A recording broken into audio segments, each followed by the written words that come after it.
Tonight is the opening of Edward Albee's American classic, Who's Afraid of Virginia Woolf, at Riverside Theater in Iowa City. With us this morning, we have almost the full cast here. Please welcome Tim Budd, Lauren Galliard, and Devin Stone. Hello. Thank you for being here. Thanks. This is a massive piece of theater. So how are you explaining what this is about to people who ask? Yeah, I definitely would lead with it's an American classic. I'm sure everybody's heard the title before, even if they don't know the story itself. It's set in an American college town, so it makes it very familiar for Iowa City residents. And it basically follows two couples, the elder couple, George and Martha, hosting a younger couple over after a long night of raucous partying. Yes. So it just continues from there, and we see how the relationships evolve through the evening.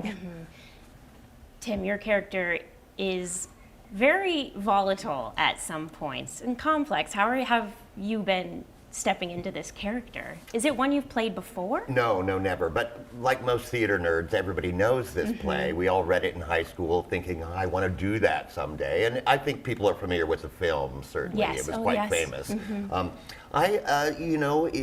I started memorizing really early, working on this. And I've just come to understand that, as you said, he's very volatile. He has sort of a ping pong attitude towards things, and he goes from one thing to another. But Adam Knight, our director and the artistic director of Riverside, thought of George as sort of a dog. Yeah. You know, that dog that you pet and he's very great, and then every then all once in of a a while sudden will just snap at you. I have one of those. And it's been a helpful metaphor to get through the part. I like that. And so it's set in the 60s, and it was written in the 60s, but do you feel like it still feels relevant today? It absolutely still feels relevant. I think, though, you have to keep the show in the 60s. It really could be set in any decade, any time period, and I truly think that this is a show that any audience can connect with. What are some of the underlying themes here? I mean, definitely relationships is the core center of the whole thing, especially talking about children and that sort of thing. Education and kind of the climbing of the corporate ladder, I think, is also an important part in the script. And I would say truth and illusion is a big part. What is truth? What are lies? What are the stories we tell ourselves? I mean, even the younger couple has the story that they have manufactured about who they are. And certainly George and Martha have a whole closet full of all these stories they've told. And then they inflict a lot of that on this younger couple as they try to compare them, I think, to where we were, where we are now. So I think some of those are the themes going through that show. When I saw it, I was surprised at how funny it is in the beginning. I never had read it, and I saw it for the first time last year. I assumed it was very dark the whole time, and it's just not.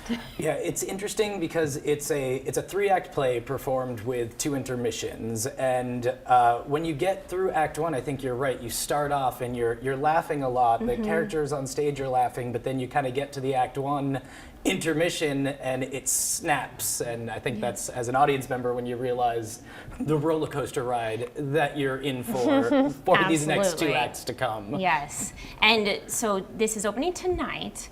How long is the run? It's running from September 12th, so tonight, through the 28th, so I believe that's Thursday through Sundays, Sunday having matinee.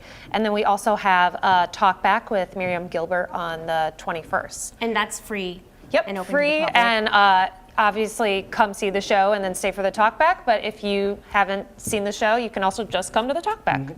Now, what about the title? What is the title? Who is afraid of Virginia Woolf? So, interestingly enough, it doesn't have anything to do with Virginia Woolf. The title actually came from Edward Albee in the 50s when he was writing in a coffee shop in Greenwich Village. He went into the bathroom and he saw written in soap, Who's Afraid of Virginia Woolf, which was really kind of a joke and a take on the Disney movie, The Three Little Pigs, with Who's Afraid of the Big Bad Wolf. Oh, yes. And he thought it was really funny, and he thought thought it was kind of this highly academic joke, which when he was writing Virginia Woolf later, the original title of the play was called The Exorcism, which is now the name of Act 3.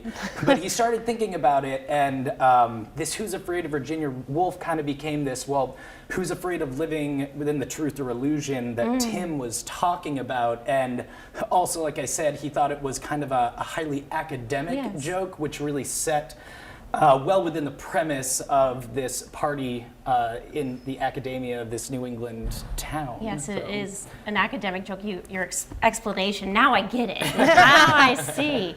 How can people get tickets?